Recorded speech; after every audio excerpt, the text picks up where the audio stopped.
In this video, I'm going to cover money growth and inflation.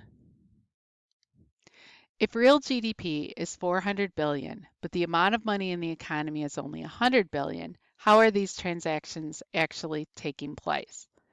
The velocity of money is the average time that a dollar is spent and respent in a year.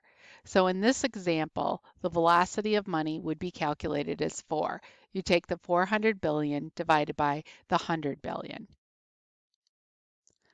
The quantity theory of money holds that MB equals PY. So M refers to the money supply, V is the velocity of money, P is the price level, and Y is the quantity of output. So on this side of the equation, the P times Y basically is referring to nominal GDP.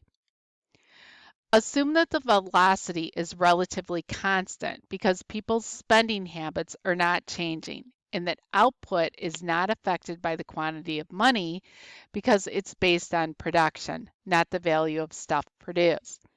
If the government increases the amount of money, what's going to happen to prices? Assume the money supply is 5 and it is being used to buy 10 products with a price of $2 each.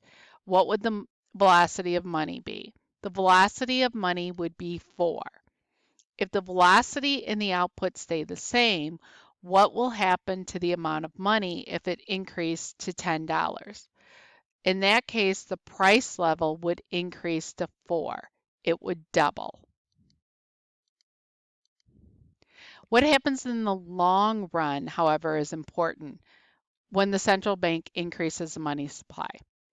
Short-run spending eventually leads to higher resource prices and inflation.